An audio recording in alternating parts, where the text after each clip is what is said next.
Hi, I'm Tim Bruster, Senior Pastor of First United Methodist Church of Fort Worth, where our worship series, Credo, What Christians Believe and Why, is helping us unpack and examine more closely our basic beliefs as Christians. In the 16th chapter of Matthew, Jesus asks his disciples two very important questions. When and where he asks those questions is perhaps as important as the content.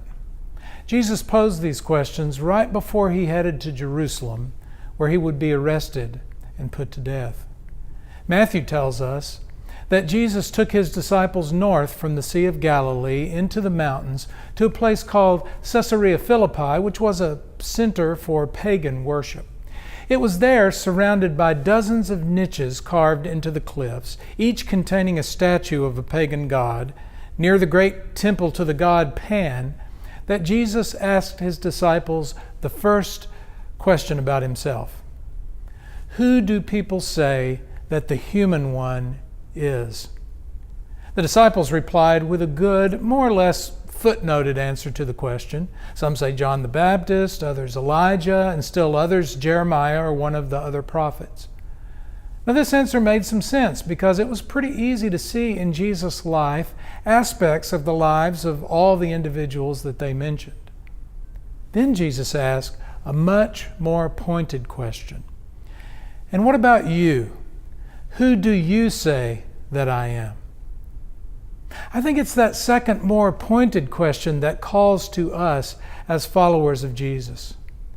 Think for a moment about the parallels between our world today and that original setting in which these pivotal questions were asked. Today, we too are surrounded by all kinds of images and messages that vie for our allegiance and our attention, promising us fulfilled and abundant lives. There are all kinds of ideas in the world around us today about Jesus as well. In this passage, Jesus refers to himself as the human one.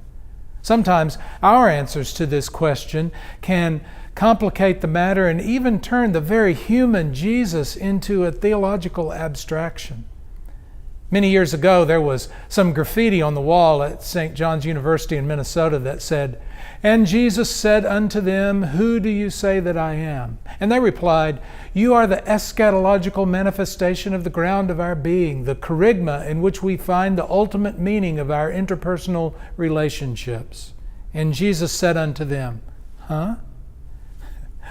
Jesus' question to his disciples, "Who do you say that I am?" is quite relevant to us and to our faith today. This is a question for you and for me to answer in the context of our own lives. In the affirmation of faith we'll be using this Sunday from the Korean Methodist Church, we find this affirmation about Jesus. We believe in Jesus Christ, God manifest in the flesh, our teacher, example, and Redeemer, the Savior of the world. What does that simple statement about Jesus mean? Even more importantly, what does that mean for you? Who do you say that Jesus is? This Sunday we'll think more deeply about how we each answer this critically important question and what it means for the lives that we lead. I hope to be able to worship with you on Sunday.